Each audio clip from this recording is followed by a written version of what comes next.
live, and then you're live, and all of a sudden you're like, I don't feel any different. It is what it is. Yeah, So absolutely. I wanted to have you on because we've talked a little bit before, and I was going to do a video today about something I've spent the last couple of years creating. And I was like, why not just have somebody on live who hasn't really seen it and get their first impression? Because that's what life is all about. Hmm. So when I built this software package that we're going to talk about in a minute, my account on Twitter was like 1,800 followers or something. It was pretty small. It's since then grown to 12,000, over 12,000. I had no YouTube presence 3 months ago, and it's now growing. If you add all my social accounts together, I'm up to about 200,000 followers if you add everything up across the big eight, which is not a small number anymore for a guy who likes to come on and talk about science fiction, his kids, and whatever happens to cross my mind, Dungeons and Dragons wise today, right? So it just sort of whatever. It's mainly just sort of whatever crosses my mind. But the tool itself kind of came out of the fact that I've written some books, and I was like trying to market them is always tricky, right? So you got to Hmm. figure out how to actually find your audience. And when I first started trying to do that, I was clueless. So my first book in the first year probably sold 30 copies or something, and most of those were either to me so that I could give them away, or like I bought one. Actually, I think I had to send my dad one. He didn't want to buy one. So it was sort of tricky to find that audience. So I started looking at online tools to help grow a social media presence. And they're in today's dollars, because I don't remember what they were then. $199 a month, $299 a month. There's one that's $99 a month, but you got to buy a year. So it's like you're spending $1,000 before you even say hello. And if you want to pay for it monthly, it's 150. And I was like, there's got to be a better way to do this. So like a typical weird entrepreneur, I put together a business plan and I said, I can do it better. So I built one out, and we spent a couple of years and 2 million lines of code to build one that's $25 a month, right? So it's sort of friendly to the entrepreneur, and if you buy it by the year, it actually gets cheaper. But it actually has more features in some cases than some of the big guys. So I wanted to kind of go through it with somebody so that you could ask questions, because I spent a couple of years of my life wrapped into building this thing, so I know it backwards and forwards, right? It's like, well, it's obvious to me, right? It's no big deal. So having somebody who's never seen it is very helpful. So thank you for coming on and doing that. Oh, you're very welcome. Yeah, I completely understand alpha and beta testing and then getting other eyes on it, and that's exactly where we're at too. So it's like, yeah, you have once you get it to where, oh, I this is awesome, then hand it to somebody Well, and go, here, now you tell me. exactly. Well, we're actually through alpha and beta test. This is in the app stores. This is up. Hmm. You can find it live. It's o4a.com. It's out there. But what it lets you do is it lets you run all your social media accounts from one place. And when I say all, it runs these eight, right? Well, So you get let me bring it up on my end too. So I have you here in this on our stream, but where do I go right now to find this? o4a.com. O4A.com. Oh.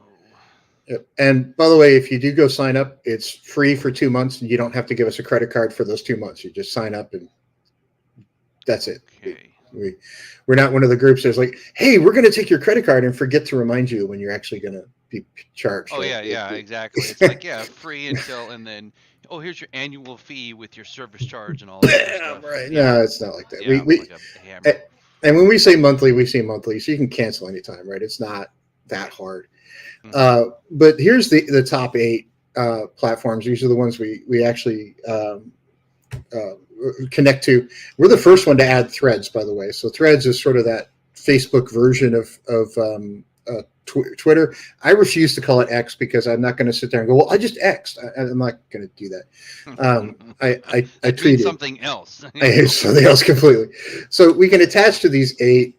We don't store your passwords for any of that. So when you log in, it actually goes through an OTP. So it's like, a third party group goes and does that API handshake. So we don't actually store your passwords. That's all on you. So that handshake is deleted as soon as it's finished. As soon as it's finished, and it actually is done by the different platforms. So once we have an API connection over to these guys, when you Hmm. click add account, this is actually Twitter pulling up a window inside here. So it's Twitter's asking you to authorize this app, because Oh. I'm on the backside saying, hey, do I have authorization? So I have no idea. You have to actually log in yourself in a different window. Hmm. So I don't know, and I don't care about your passwords. I just don't. we have this nice little thing here to show you which platform, which accounts you have attached. And by the way, you can attach multiple Twitter accounts, multiple Facebook accounts, multiple Instagram. We don't really care.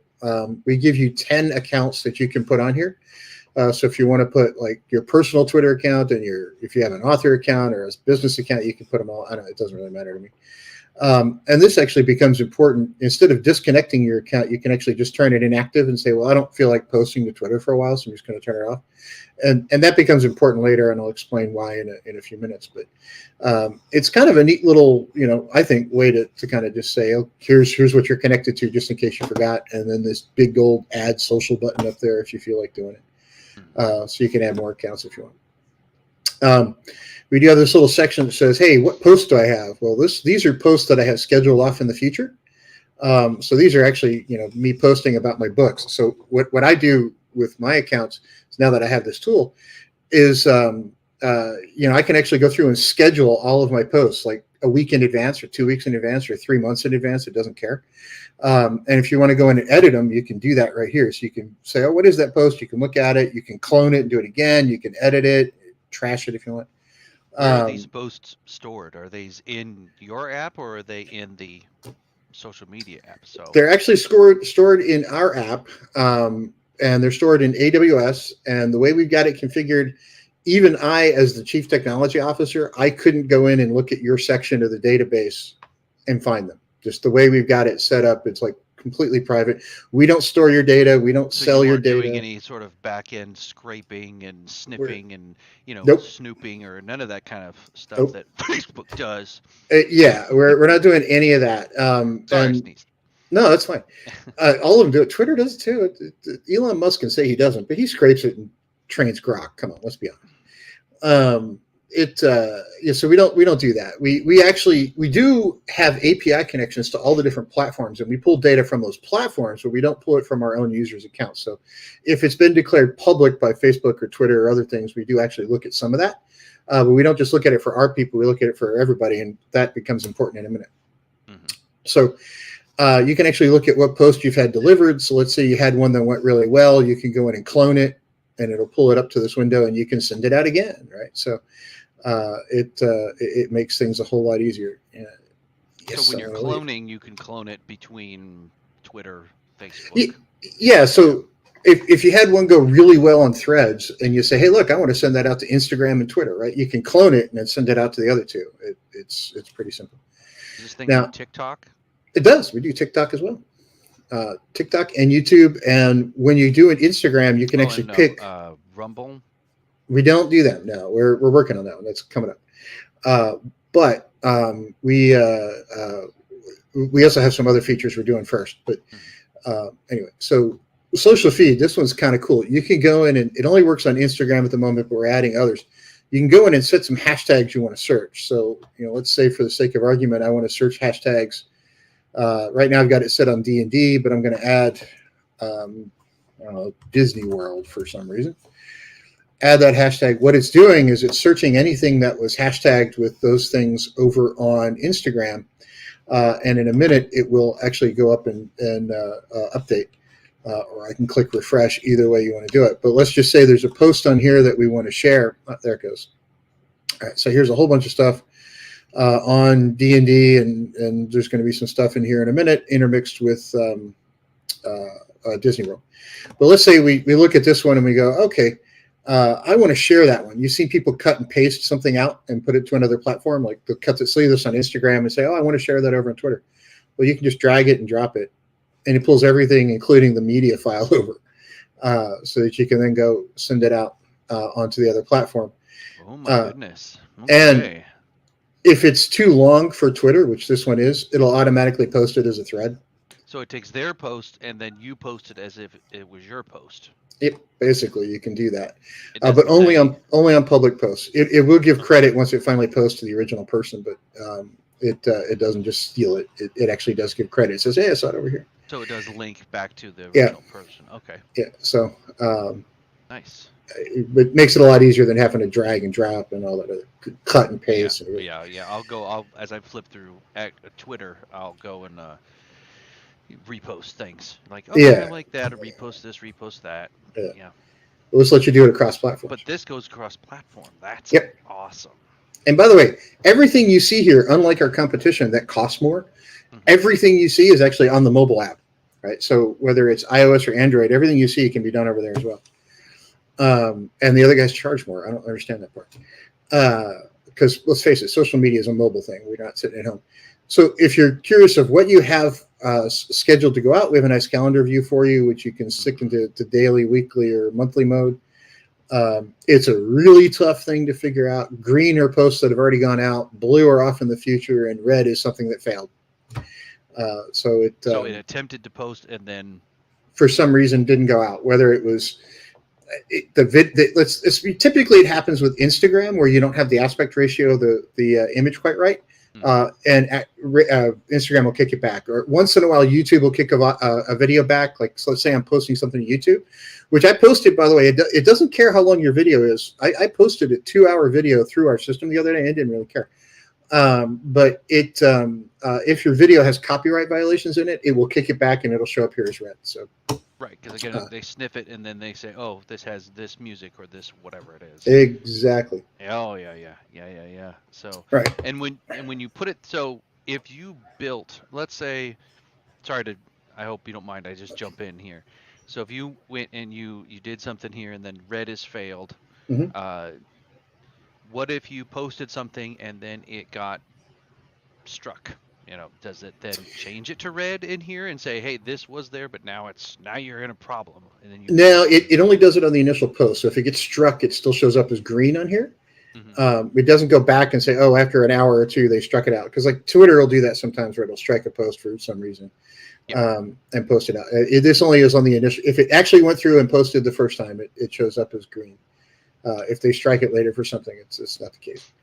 But and then if something does get struck or you have a problem with that, then is there any notification inside this app, or does that come straight from them? There is. It comes in the messages section and notification. Sorry, comes in the notification section. I'll show you that in a minute. Messages, by the way, I don't have it configured on mine because it got annoying. Not because it was our system, it's just because I get too many messages. Messages will let you pull your direct messages back to this one platform. So if you get direct messages and you actually want to answer them, you can pull them into here. So you don't have to go to Facebook and Instagram and Twitter and wherever. It just pulls them in one spot. You can answer them from everywhere. I have, by and large, mostly started to ignore direct messages because when you have 200,000 followers across different platforms, I can, log out, walk away, go get coffee, come back, and I'll have 40. So it becomes really difficult to kind of piecemeal through, but it just is. That's when you need to be able to set up those filters, and they're the filters. The thing that I don't like about filters is that they're very vague. Our next generation is going to have them. Our next generation is going to have a very good one. We're kind of beta testing it now, where it'll let you filter out politics, but it's because we have a large language model we interface with, and I'll show you that more in a minute. That actually, I think it's going to work a little bit better than the ones they have. If it were a specific filter, I'd be all for it. Yeah, because you just like on Twitter, you say, oh yeah, filter whatever bad post or something. It's like, I don't know. Filter Cybertrucks, of course. Then it shows you more Cybertrucks because. But analytics. So analytics are your absolute best friend. We're not pulling analytics from Twitter at the moment because they keep changing it by the day. And so we just decided because it's so unstable, we don't do it. But what the analytics do for you is it tells you at a glance, this is the current 28-day period. This is the previous 28-day period. So this is a smaller account that recently started, but you can see that it's growing. You can see my number of impressions are way up. My profile traffic is up, and it gives you nice squiggly lines at the bottom that tell you whatever you want to see. You can drive in and look at individual posts if you want, and you can sort those in different directions so you can see what worked and what didn't. It gives you audience demographics, which will show you where you're strong and where you're weak. So it's extracting all of this just straight from YouTube. This is actually from Instagram, but yes, it's pulling it straight from the platform. Which is funny to me because I'm apparently really popular with women, and that's not true in real life. But we'll let that work out. Well, there you go. Now maybe online dating. No.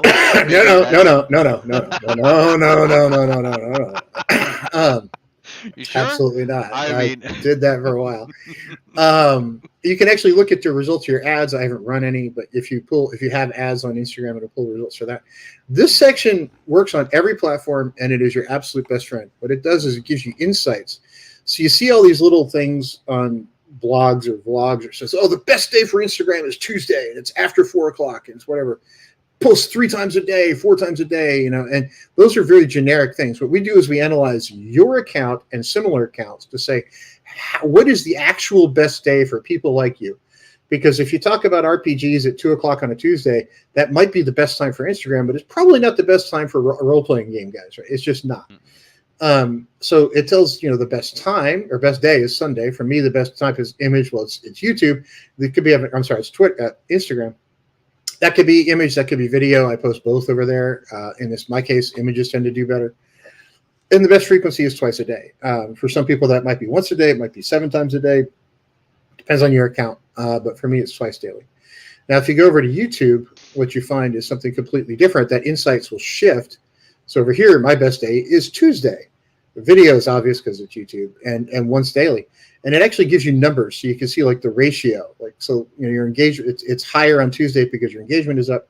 But if you got a day that's pretty close, you might want to do it. For me, it says Wednesday. So this is when your engagement is occurring, and then you can go back and adjust your schedule. Exactly. So you can go through and get those insights and pull it. And again, you get the nice overview, and it tells you when your views are up, down, sideways, or whatever, and it tells you which posts do best. So you can say, okay, I was doing all these things about fiction books, and those weren't working very well. But then I did this thing over here about deep science, and it did really well. Maybe you should focus there, right? So it helps you kind of figure that out. And again, it breaks down your audience. So analytics matter. If you're trying to grow and you think your audience is, men, and you're strong with women, maybe you're just appealing to the wrong audience. If you're strong with men and you think it gives you a chance to figure out what you're doing right, what you're doing wrong. Because for a long time on YouTube, I was like appealing to the 65 and up crowd, and I was like, well, that's just weird. So I started posting other stuff, and I started pulling in younger people. I was like, it's great that my parents' generation care, but that's not really what I was after. So, and I'm not in my 60s yet. I'm 52, everybody. So just be nice. So actually, a couple questions. Bill, I should just send Bill a link and him. Come on. So Bill says it's actually worth it just for the YouTube analytics alone. So, and partially we did this. So we built this analytics section mostly so that people would have an easy way to look, right? Because if you go and dig into YouTube or Instagram, those analytics sections get confusing. So we wanted it to be easy to read. And that was kind of the point to building these sections out the way we did. We actually hired a guy that used to work for Disney to do our user interface. So the user interface, we spent a ton of money on. There was probably 8 months of work that went into this user interface by itself. So anyway, image gallery. Bill's comment actually brought up a good point that I wanted to ask about that. So if you are wanting to check on the comments, you shouldn't read the comments, but if you do decide you wanted to go into the comments of a video, I mean, is there so you come in here, right? You go, okay, cool, let's check out what happened today. And it says, oh, this one went viral. Great. So then you hit it. Now you want to check out the comments. Do you have to then back out of this and go to actual YouTube, or can you just hit something on here and go straight to your video? In the next iteration, we'll be able to do that. We're not there yet, but we will. We're actually going to be opening an iframe, so you don't even have to leave the platform. So you can pull it up inside the system. You don't have to leave the system to go do it. Now, Bill did bring up a good point with Twitter. The analytics on Twitter, we shut down because Twitter changed them about every 3 days. And we couldn't keep up with all their changes. So until they settle down, we're not going to be pulling analytics over on Twitter, but we will. And they promise us they're going to slow down on their updates, but when they change it dramatically every couple of days, I can't. Have a flashing red light that pops on here. It's like, you have been canceled. You have been canceled. Cancel. Warning. Exactly. It's Danger, Will Robinson.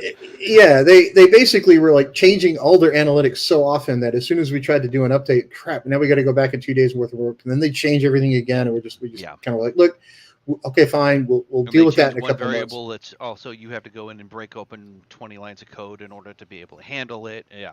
And because we do our own analytics to produce that insight section, it's not just 20 lines of code. It's like 20 lines of code, and it's across 4 different sections of code. And it's like, Oh boy. how do they handshake? And it got too complicated. So when your system is smaller and you're a newer company, and like when our system was back at 30, 40, 80,000 lines of code, it was pretty easy. We're at almost 2 million, right? So how things interact it gets a little trickier as you get into sort of the 2 million lines of code space, right? Yep. So, And then somebody accidentally types a semicolon instead of a colon, and then you go, what is wrong? Right, tabs instead of spaces, right? Oh yeah, oh my god. So we do have an image gallery. We'll let you store all your images. We don't have a limit on how much you can store. That may eventually change, but currently we don't. So you can store stuff, go back and pull it up. You can organize it into albums or favorites, whatever you want to do. So you go through and you organize this. It doesn't automatically tag it and say this was from this post or this was from that post. It's organized by day. It won't organize it by post, but you can put it in different albums. So if you post on books or Dragonlance or Dungeons and Dragons or spiders, that's actually my spider.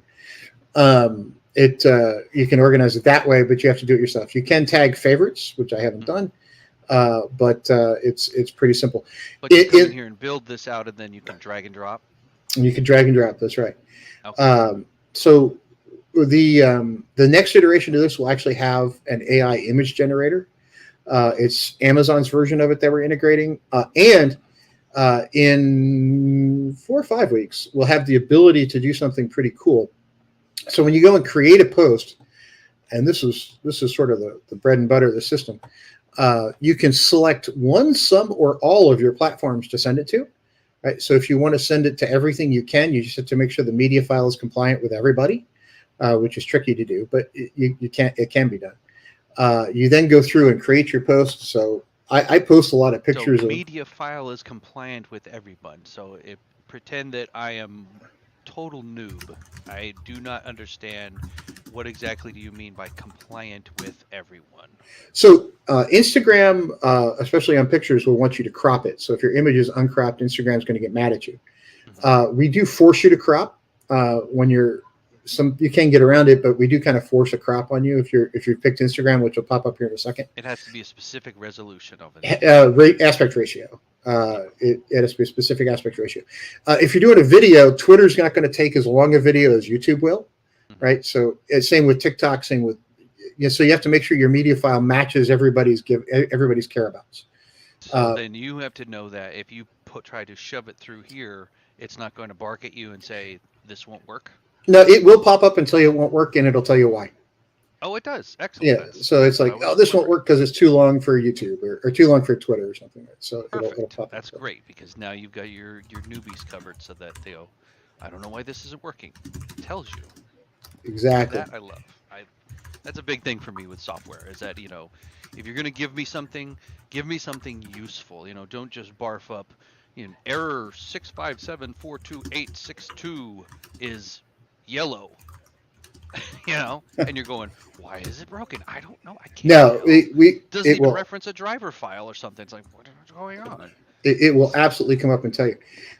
Now this is you can post as many images as you want, as long as, again, it matches the system. So like Twitter limits you to 4. I think Threads limits you to 6. Instagram is different. Everybody has a different limitation on images. I'm just going to do one. Drag and drop it over. It'll pop up and say, okay, this is the Twitter thou shalt have the right aspect ratio section, right? Mm-hmm. So it forces you to crop it. This works on mobile as well, by the way. So if you're on your phone, it'll force you there too. Crop that image. It uploads it. It's now in the image gallery, and there you go. It gives you a preview over here of the different sections, because it's going to look a little different on every platform, right? So any platform that you have selected for this to go to, it's going to give you a preview of. It gives you a preview, yeah. So see how it flips the words up and down? Well, that's just the way the different platforms do it. Now, this is the feature that nobody else has, right? So, by the way, if you want to do ChatGPT, you can say write for me, and it pulls up a ChatGPT window. If you want to use it, it's there. If you don't want to use it, you don't have to. So let's say you're stuck and you want to say, hey, tell me about Cabernet wines, ChatGPT will do it. I do recommend highly you read what it tells you, because it does sometimes lie and you have to actually edit it. Cabernet wines are delicious with vanilla ice cream. And many Exactly. people like to put pickles on it. Yeah. I was messing with it one day and said, why shouldn't I drink Merlot? And it basically told me it was because Paul Giamatti said so. So I Gonna was give like, you an answer. Any answer will do. that was a pretty good answer. But this is a tool, and this tool is the reason we actually look at the data on different platforms. And when we look at data, it's completely anonymized, and we're not generating any posts from your data. We're not stealing anything. All we're doing on this little auto hashtag button, this is our proprietary AI. I developed this myself. Me being a silly physicist, what else do we do with our lives but generate math? And that's kind of one of the things I did, was generate a whole bunch of math that does this. Or And what this about Pluto? Oh no, that's different. That's a different group. it was a point. Those are astrophysicists, and those guys are weird. Yeah. I do have a friend who's a dark matter specialist who has been years searching for the form of dark matter known as weakly interacting massive particles, and the acronym is WIMPs. And he works at MIT, and I'm like, really? You couldn't find a WIMP at MIT? I mean, seriously? I worked there for 12 years. They're all over, man. Come on. Mm-hmm. Anyway, so what this does is it goes off and reads your post, and it's pretty smart. It's got a large language model tied into it, so it'll look for words that are in the post, but also words that are semantically correct. But what it does is it reads that post and says, what should I hashtag it? So it'll look for not only words in the post, but it'll look for words that are a shaker. Okay. A shaker. What's a salt and pepper shaker? So it'll look for words that are in the post, but it also look for words that kind of make sense. So like one day I was posting something about European football and I said France and Germany, and it said, no, hashtag Europe. That'll be better, right? So it is smart enough to kind of look outside of just the words here and go off and figure out what the hashtag. So if you find the ones you want, by the way, this blue bar, everybody else who's in this industry, who by the way charges, at least 5 times what we do. We're $25 a month. The next closest is $150, unless you buy it by the year, and then it's $99, but you got to pay for a year in advance. We're $25, and that's month to month. Everybody else who has a hashtag tool, their tool says how many other people are using that hashtag. We don't care. This blue bar is an indication of how many people are looking at that hashtag. So the bigger that bar, the more people are actually looking at it. Select the ones that... Which hashtags are generating views? Which hashtags are generating views? That's what we care about, is which ones are people actually looking at. Because that's where your growth driver comes from. So you find them, you click add to post. That was just so difficult. And they're now in there. So it automatically added them. Instagram, I can pick whether it's a reel, it's not a video, so I can't do that. It's only doing that on the text, right? Is that also examining the image and then extracting from the image, or that's going to be something else? In 6 weeks, it'll be doing it from the image as well. Okay.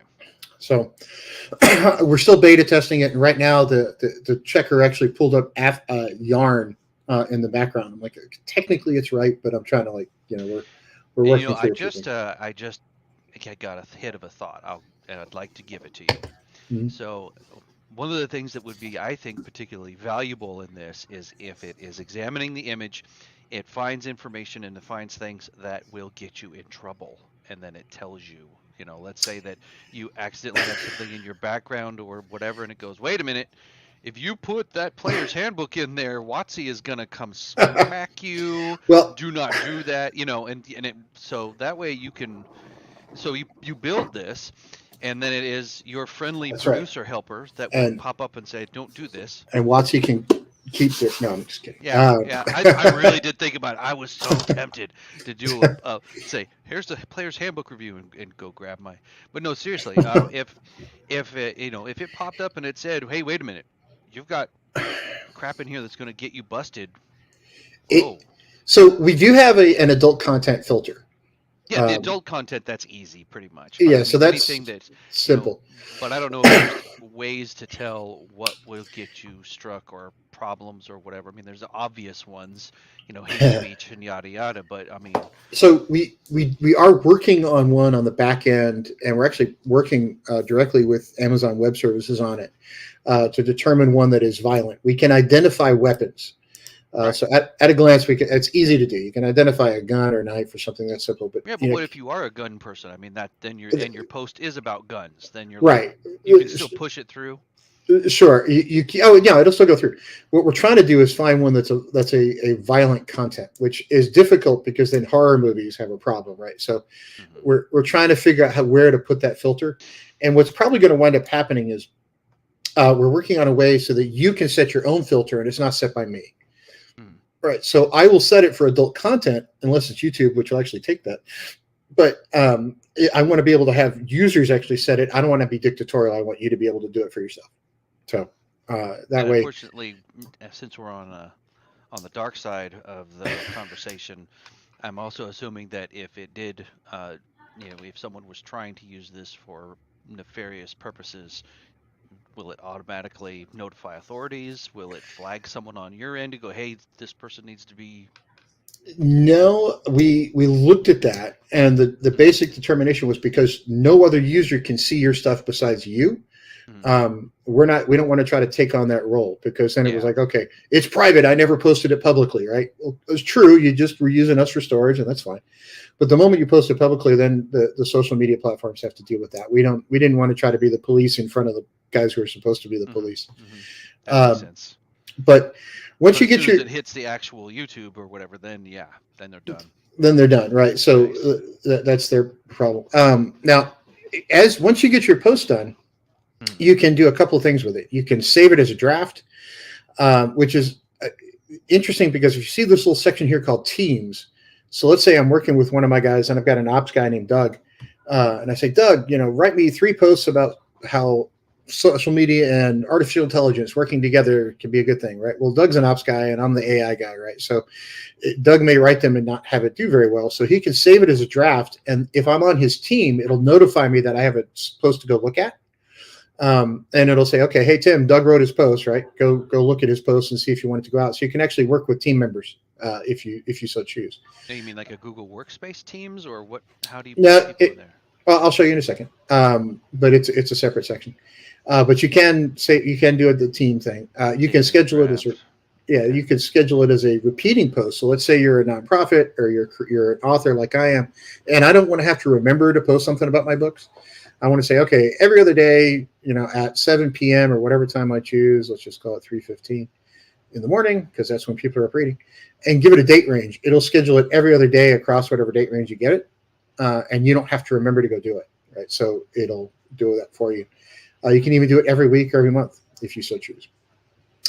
You can schedule it as a one-time post off in the future. Same thing, just give it a day and a time. Or you can say post now, which it's currently doing. It's sending it to all 3 of these. And in a second... I like the animation. Thanks. Cool. I like those.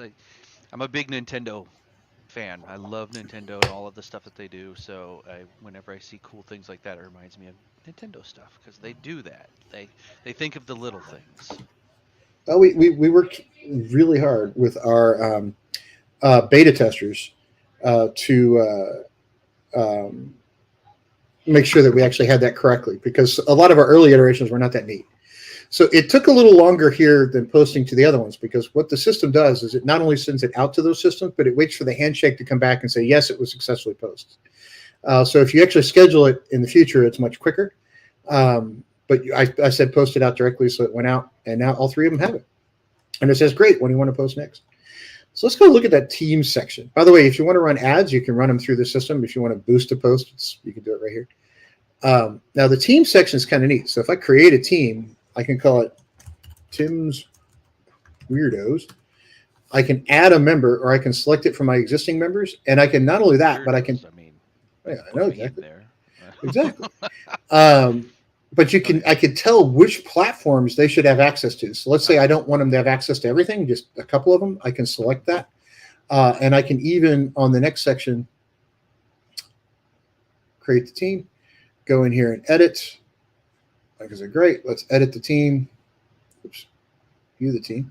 I can go in and give, once I have team members in here, I can change their support, their access, right? So it's just me, I'm the super admin. So yeah, so and through this, they're able to access all of your social medias. Whatever you give them access to. Okay, Oh, this but is fantastic for a so social media manager. I mean, oh my goodness. yeah, so you can actually set up. Also, you can give them authority on which platform. So let's say, I gave Doug access to Twitter, but I don't want Doug to be able to post. I can give him write only access, right? So he can only write, and I'm the only one who says yes, it's ready to go out, right? So you can actually set the levels of what they can do That's inside right brilliant. here. That right there is money right there, because as we have teams all across the net and you have different Mhm. people doing different things, and you need to vet whatever they're saying, or you want to, you know, for whatever reason, yeah, having that right there.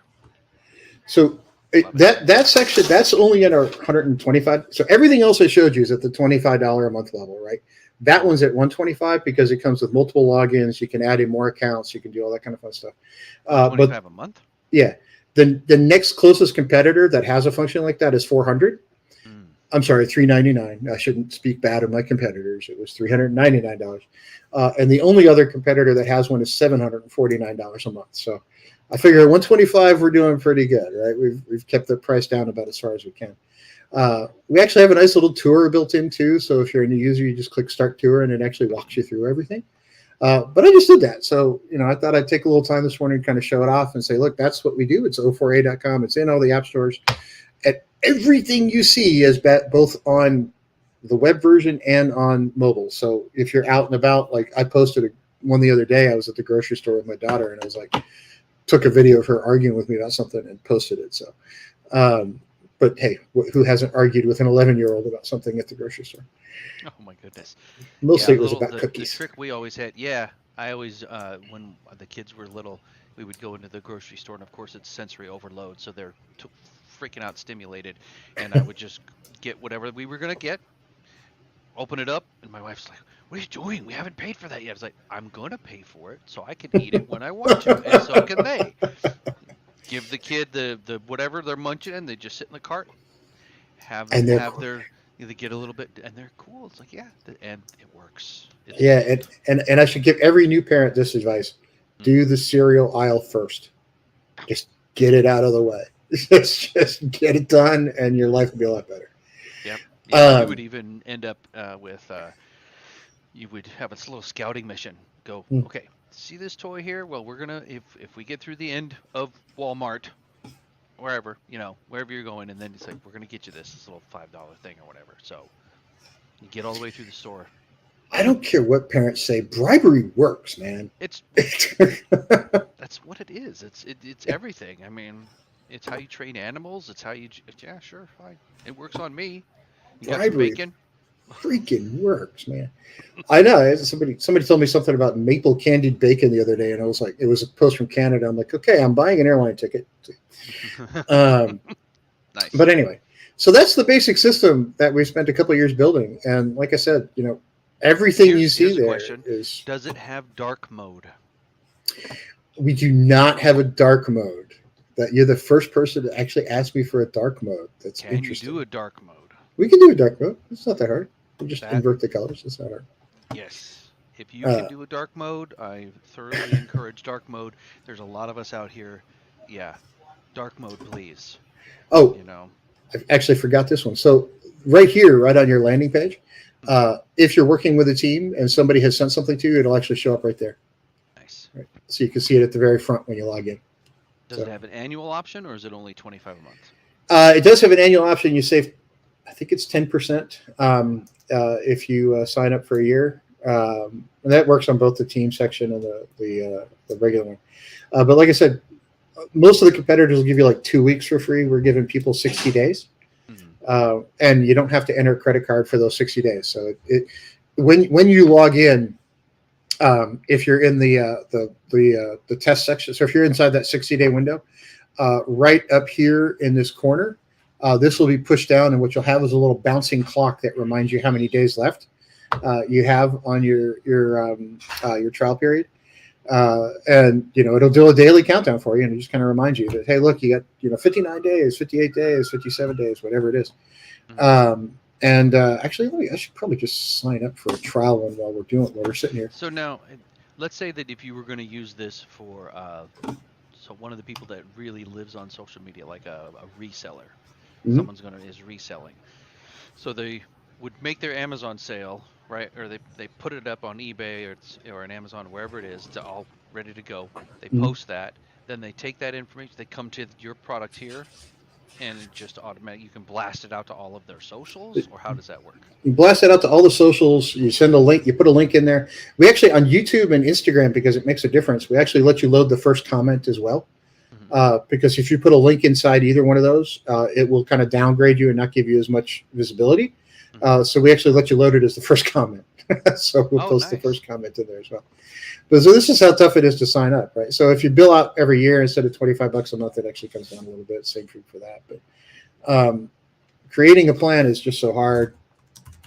And because my email address is already in there, I can't use that one. We'll call it dude at bowling.alley,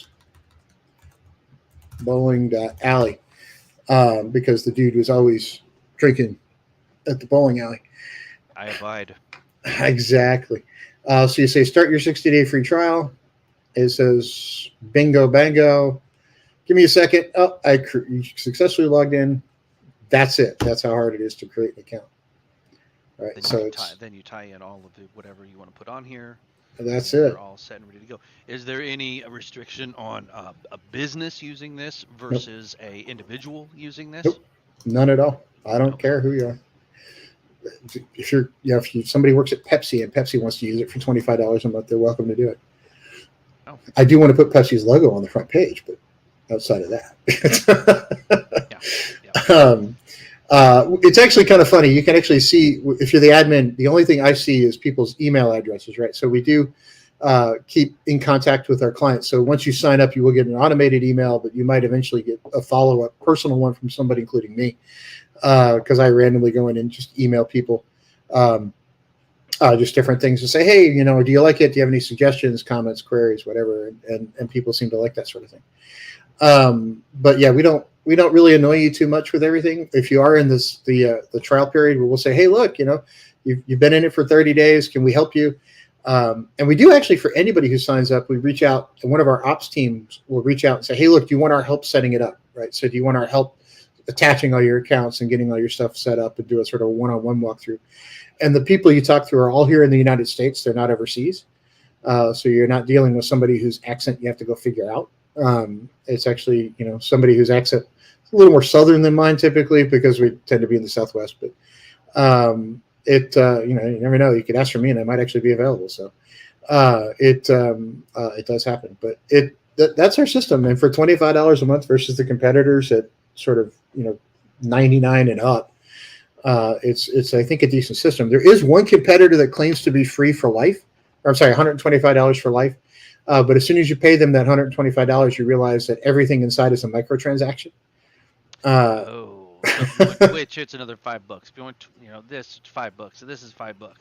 And it's $5 for the next 30 days, or $5 for this many times you access it, or something like that. So that's some predatory monetization. Yeah, they're not going to survive very long. But if you look at things like Later and others, again, we have the fully accessible mobile app, whereas a lot of them are very wounded on their mobile app. They'll give you some functionality, but not everything. We got everything on there. And on here now, you could sign up, you could pay. So if you get past 60 days, you do $25, and then you're like, okay, cool. You can then turn that off, come back another 3 months later and go, I need another month. Bam. Yep, you could do that. Buy another month and just buy it monthly whenever you need it, right? Exactly. And all of our transactions are not done straight through us. They're done through either Stripe or through the App Store. So you can actually pay for it on your phone. So if you want to sign up through the App Store, you can do that. And we don't charge an App Store fee, because the App Store does charge more than like Stripe does. We don't crank it up if you go through the App Store. It's exactly the same price no matter where you sign up. Is there a way to set it up if you don't want to do Stripe and all that other jazz? If you want to put it on a debit card? No, not straight through us, but you can use a debit card through Stripe. So Stripe will let you use Visa, MasterCard, American Express, Diners Club, I think. So you have to use Stripe if you're going to do it. Yeah, you have to use Stripe. Or if you're signing up through the mobile app, through the iOS app, you can pay for it with your App Store stuff. So you do have that iOS app or through Stripe. Yep. Okay. We're working on the Google Play Store, but that's sort of next. So now Stripe attaches itself to whatever card you put in Stripe. Whatever card you put on Stripe. That's exactly right. All right. Right, that's the thing. Yeah, I'm a little old school because of being hacked a couple of times on things. So it's like I have one card, and that's it. That's the only card that goes online. So I can easily burn that. Oh, I do the same thing. Yeah. Because I, like many veterans, use USAA for everything I can. The trouble is there's no USAA branch within 300 miles of me. So I keep USAA, another bank, and a credit union that's local as well. And I think 3 credit cards, one of which is only used online. The other 2 are actually, honestly, never used. So it's so easy. We just got one just a few weeks ago where this company in Canada was like, "Hey, somebody's trying to, have you buy flooring through us." It's like, what? Canada? Like, so we were going to do PayPal. And the trouble I had with PayPal was 7 or 8 years ago. I personally, my PayPal account was hacked, and somebody took $3,000 out of my account, and trying to get that money back from PayPal was a mid-level nightmare. I spent 2 or 3 days on the phone with them, and they just didn't care. They were like, "Who cares? We'll research it and get back to you. It'll take us 60 days." Luckily, I had used my USAA card, so when I called them, they had it back in my account in like 20 minutes, and then they went off and argued with PayPal over it. So we avoid PayPal because they're not very consumer friendly. So I'm not a big fan of theirs. But Stripe, their customer service has always been good to us. And if anybody ever has a problem with them, we actually have a business guy we call, so we get direct line to somebody. So if any of our customers ever had a problem with them, I wouldn't mind getting on the phone for them and saying, "Hey, look, let's go solve that problem for you." When you said, go ahead. Sorry.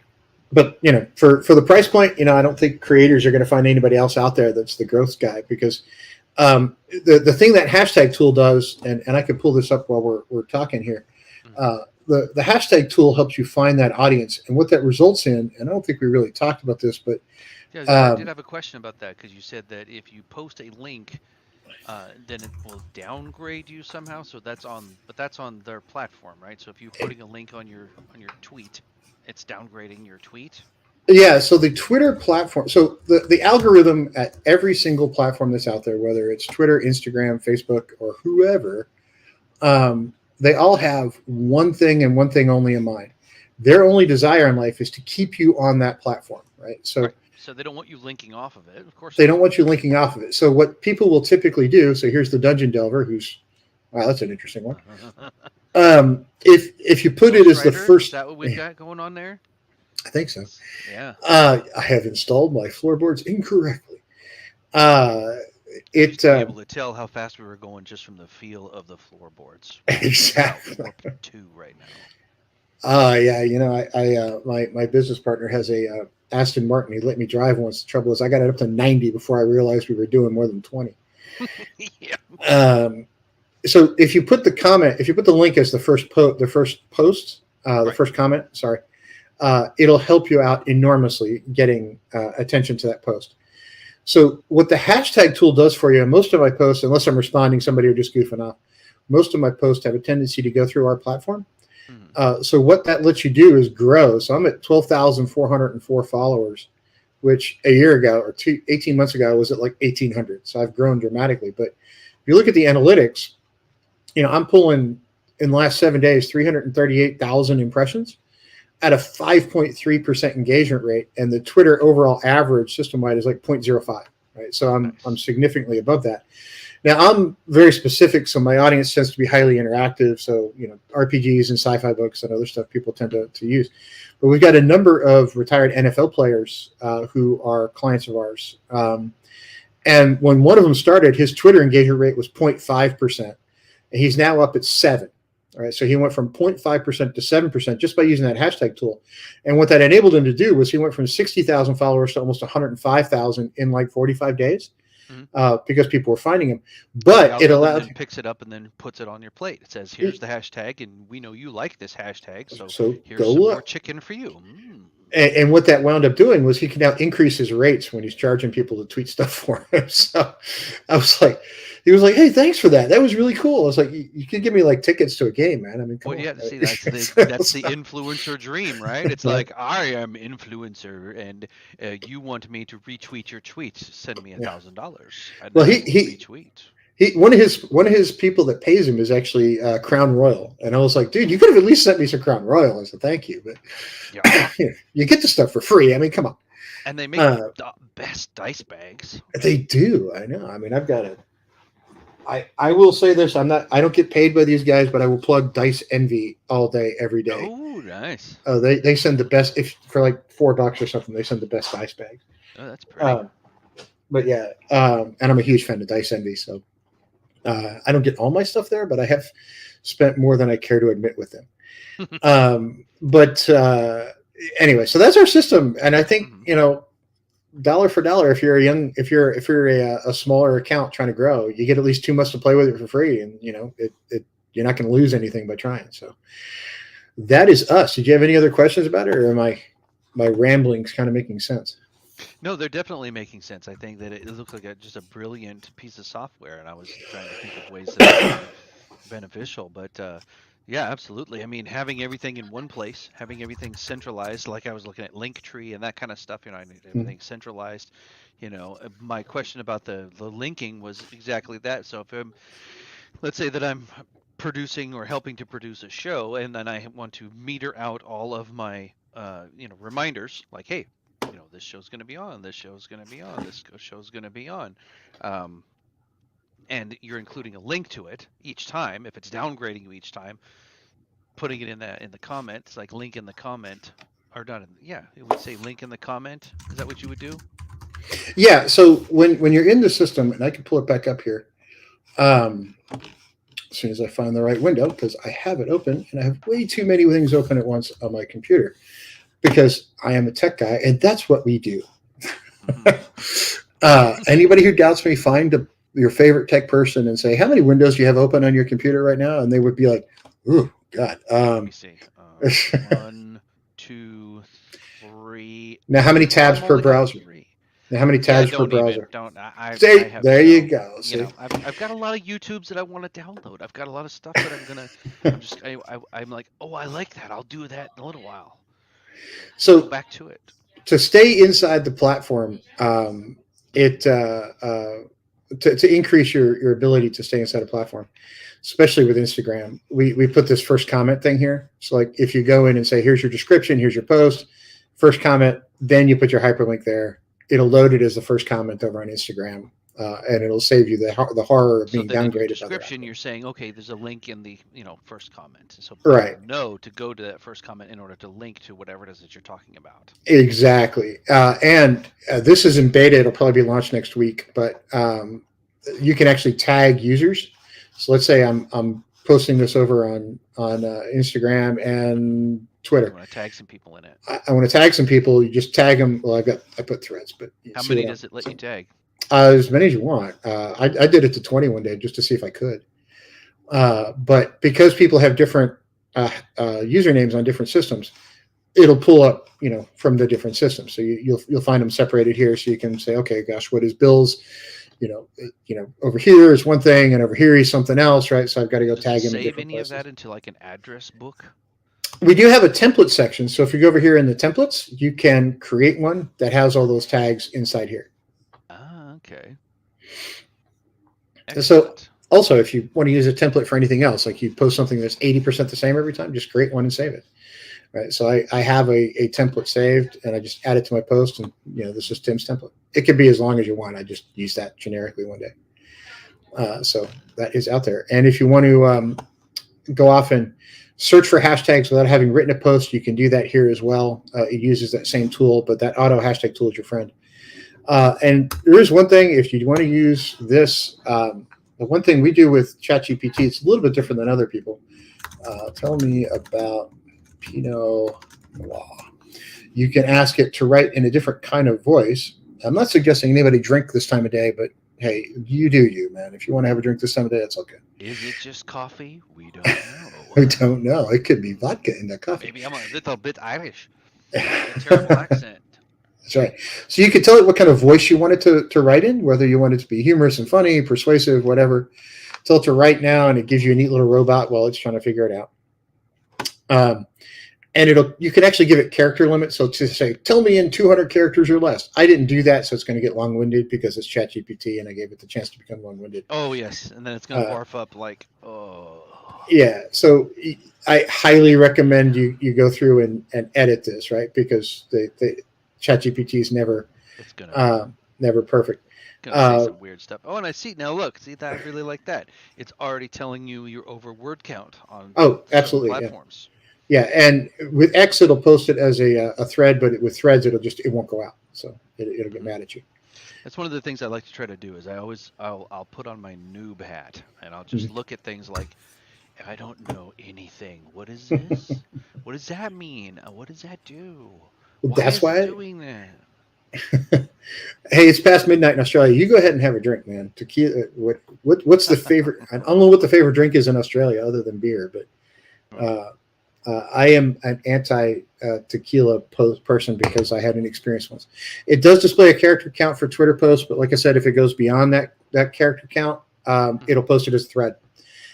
And unlike our first thread, does yeah, it auto tag like 2 of 3, 3 of 3, and do that whole thing that they do on Twitter? it will shortly, but it doesn't do it yet.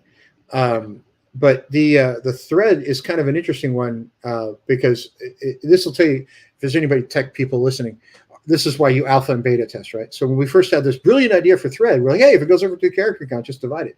It was chopping it in the middle of words, and we went, oh shit, oops. So we actually are smart enough now. We chop it in between words, and if there's a sentence chop within 20 characters, we'll actually chop it at the end of the sentence and just move it down to the next one. So it's a fairly decent version of thread. It's not just we're dictatorial and we chop. Supercalifragilisticexpialidocious gets split between two boxes. So if you do have one word that goes beyond the character limit, I can't help you. But if you don't, it's pretty good. So that's the whole system. Yeah. And we Foster's. I like Foster's actually. I've had it here in Dallas on a fairly decently regular basis because I am not. I don't drink much beer. I'm very specific on beers, partially because I'm at an age where they just put me to sleep. And I don't see the point to light beer because it's not really beer. It's kind of just water with an attitude problem. Yep. And if you're going to drink beer, be serious about it. I tend to drink more wine than I do anything else because I'm at an age, number one, where I've come to appreciate wine. And number two, I can afford to buy decent ones. So cheap wine and I don't get along. And anything that comes in a box is not officially declared wine in my house, but that's beside the point. No, it's just some sort of form of liquid in a box for some reason. I don't know. Yeah, same thing. It's maybe once a year, but then I'll try to go, or if we go out to the pub, if they have Guinness on tap, I'll have a Guinness. I'll always have a pint if they have it on tap, not in a can. And for wines, it's like, I do the same thing where I'll have my chocolate bar and have my steak and just sort of enjoy it. And I don't do the breathing. Gargling thing. I don't get that, but I do try to enjoy it. Do try to be a little bit more savory of it instead of, back in when you were 20 and you were like, this Mad Dog is the best wine ever. Night Train. No, I don't do that. I will tell you this. I learned something. My business partner actually owns a wine club, and I think when I'm out drinking with him, I've had anything that comes out of a bottle that was sort of between $80 and up to $2,500 at one point. It was a very nice bottle of wine, by the way. It was a 1962 Chateau Lafite. It was an excellent bottle of wine. Nice. But it doesn't have to be expensive to be good. There are fantastic wines that are down at the $25 level. So you don't have to go crazy expensive to get there. That's very true. And that's one of the things reason we built this whole thing out was, there's large companies out there that sell things very expensively, and there's indie creators who sell things that are just as good, but are a lot cheaper. But nobody hears about them because they don't have the right tools to get seen. So we tried to build out a tool that was affordable for everybody. So I think we've done that. I think we've managed to pull it off. There's no ads. So you're $25 a month, no ads, no scraping, no packet sniffing, none of this kind of weird stuff. Suddenly they're not getting weird ads on there because you're not feeding things back to Facebook or feeding things back to whichever platform. Absolutely not. Like the other day, I posted a joke that I was going to look at online dating again. Now every ad I see is about online dating. Yeah. And I was not serious about that for anybody who saw that tweet. That was a complete joke. That one had like 25,000 views on it or something by the time it was done. So it was a complete joke. Unfortunately, some people took me seriously. I had friends calling me like, "Are you serious?" I'm like, "No, I'm really not. It was a Oh, joke." totally. Um, so anyway, so that's our platform. If you guys have any questions, I'm always around on one of the socials. If not, if you sign up for it, remember you don't have to put a credit card in. Totally free for 2 months, and you will get a request for a meeting from one of our ops guys. If you want a demo, they will be happy to log in and run a demo with you. If you don't want to talk to them, you don't have to talk to them. We understand the online world. So That's um, excellent. And it works on Android, works on iOS, works on all the mobile platforms. Android, iOS, and it's for tech people. This makes a difference. For non-technical people, you're not going to know what I'm talking about. It's organic in all those operating systems. So we didn't just take like a web wrapper and stick it on there and call it an iOS app. It's Does it actually work built. on LCARs? I don't know. Actually, is that an Android? What the hell is that? This is an Android. It's LCARs, and a person I sort of know online, look for NST Enterprises in the App Store. You can mod your phone, everything, every aspect of it for pennies. It's amazing. So if you're into LCARs, I haven't tried that one. yeah, it's great. But yeah, if it's iOS or Android, but it's organic iOS, in Android. both. So okay. So And it it's doesn't not. store any information, so there's Nope. no information being stored whatsoever. Works with everything. Works with Twitch and with. Does it have Twitch? I didn't see that. We don't have Twitch yet. We will. We actually are going to do something like, I'm using StreamYard to live stream. We will eventually have a live stream version, but that's sort of 6 months out. Our next iteration is, hey, let's read your pictures for you and tell you what the hashtag out of your pictures. But what we're trying to do is add features slowly and properly, because one of the things we tried to do is make sure that user interface was really kind of exactly right. And if you add too much stuff, you wind up just throwing shit at a window, and the UI becomes very confusing, right? So I mean, you're not going to let the users publicly beta test it for free, and just you're not going to do that to them. That's cool. Yeah, we actually have a series of beta testers we work very specifically with. And if you're in the tech industry, or if you're a writer, author, a good beta tester, a good beta reader is your best friend, right? Because you don't want somebody you give it to and say, here, try this and tell me what you think. Some people will look at you and be very complimentary no matter what you do. We went and found beta users that we've all known for 20 plus years who will be absolutely willing to tell us if it sucks, right? And one of the people I found, and I'm 52, right? So I went and found a real estate agent who does a lot of stuff online, who I've known since a junior in high school. And she was very happy to tell me what sucked in the alpha version. She was like, "Hey, this is wrong, this is wrong, this is wrong, this is wrong." And now that the current version is out there, she's like, "You know how much time I save a week?" Because it's like, being able to sit down on Monday and write all your posts and get them all done and just get them out there. It's just, the sort of time saver of the world, because you can set it and forget it for the week and just be done, right? And you can go about your daily life. So you don't have that daily struggle of, oh God, I forgot to post over here. You're done, right? And it's a great time saver. So anyway, we should probably wrap it up there, but that's our platform. Definitely. The only other little piece I'd like to say is that for anybody else who's out there who's sort of on the fence thinking about this, one of the features that you talked about when you have teammates and you have something that's going to be, you can give them the different permissions. If you do have that and you have people working with you, and of course we know what the online scene is like, that's gold right there, because then you can see what your intern is going to post and go, wait a minute, I don't want to put that because I will get canceled. Exactly. And by the way, that if you sign up for the teams version, the 125 a month version, which is where that is, that's also free for 2 months, right? So sign up for the expensive one. I don't care. And that actually gives you a couple of logins. So you got, I think, 3 logins with that one. You can attach 20 social profiles. It's pretty good stuff. I would say that I think the banner's too small. One for all social, when I look at it on my screen, and of course I have a big monitor, but it's squinty. As I look at it's just kind of this squinty little thing in the center, and then the pricing is supported way over here on the left, and the login is way over on the right. There's a lot of space, but just looking at that, so I'll tell you that much. But I'll tell you another little secret about that. We kind of agree with you, but because the new version of SEO rules say how often is your website updated, we update twice a week no matter what. That one is scheduled to be updated, I think, tail end of next week.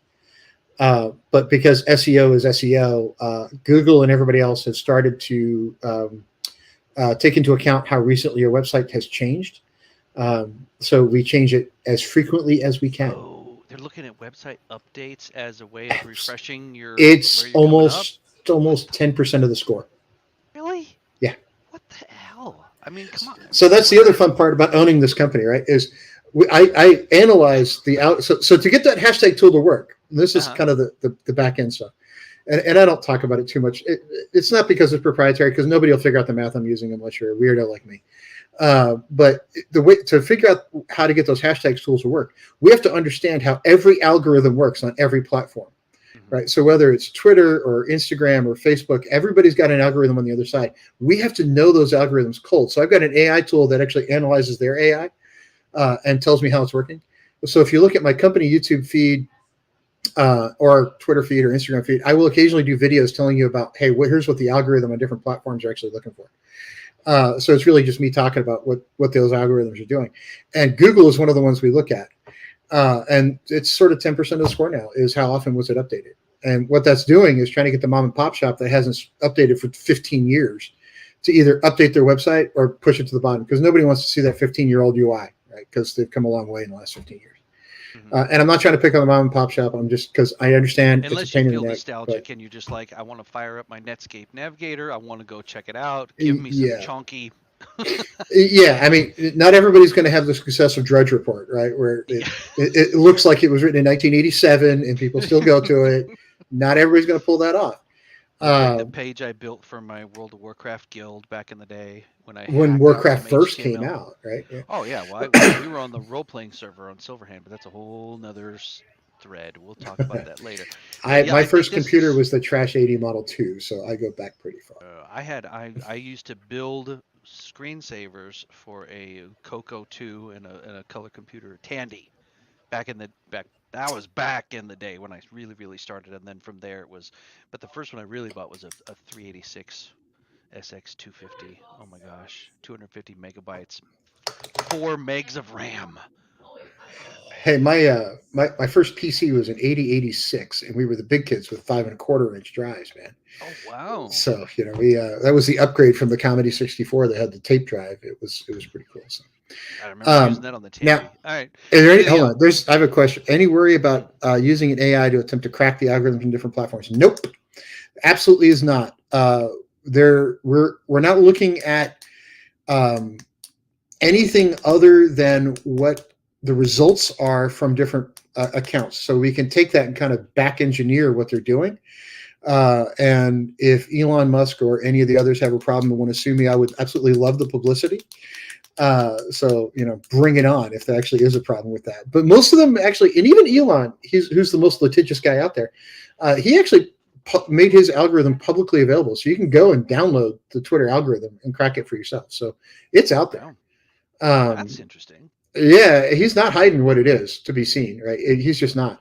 And Twitter, interestingly, because the question that came up, Twitter, of all places, and this comes straight out of their groups, I looked at their code. I didn't believe it was true.